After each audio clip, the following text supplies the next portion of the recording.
हमारे गांव में एक लड़का तर्क शास्त्र पढ़ के आया, रुमान भैया 5 साल पढ़ा वो, 5 साल तर्क शास्त्र पढ़ के घर गया।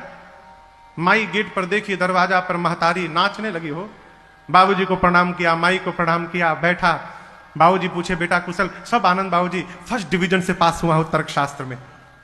मां तब तक प्लेट में 2 लड्डू लेकर आई बेटे को पानी पिलाने के लिए, टेबल पर रखी, बाबू पानी पी लो। कहा मां पहले तुम देखो तुम्हारा बेटा क्या पढ़ा है, 5 साल तुमसे दूर रहा हूं, क्या पढ़ा हूं देखो।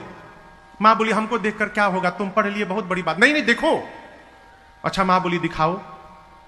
बेटे ने पूछा मां से बताओ कितने लड्डू हैं। मां बोली 2 लड्डू हैं। क्यों? बेटा बोला मैं तर्क से सिद्ध कर दूंगा 3 लड्डू हैं।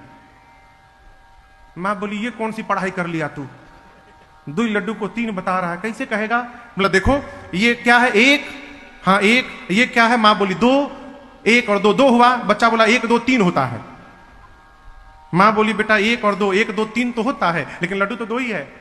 अब माई बोले 2 लड्डू है, लड़का बोले 3 लड्डू है। यही चला 10 मिनट। मां मानने को तैयार नहीं, 2 लड्डू 3 लड्डू है, दिख रहा है 2। लड़का सोचा कि पहले बार में हार जाऊंगा तो क्या पढ़ा हूं, सब फेल हो जाऊंगा यहां पर। लड़का कह रहा है 3 लड्डू है। पिताजी बैठे थे दूर, कुर्सी लेकर आ गए। पत्नी को बोले भाग्यवान तुम गंवार हो। शाबाश बेटा शाबाश, क्या अद्भुत पढ़ाई किया है, ठीक बोला तुमने, 3 लड्डू हैं ये। बाप 1 लड्डू अपने खा गया और दूसरा लड्डू अपनी पत्नी को खिला दिया। अब बेटे से कहा तीसरा तू खा, अब तीसरा तुम खाओ। ये कथा कहती है जब जब तर्क करिएगा तीसरा लड्डू खाने को मिलेगा। तर्क करने वाले को कुछ मिलता होता नहीं है, इसलिए तर्क ना किया जाए, विश्वास में रहा जाए।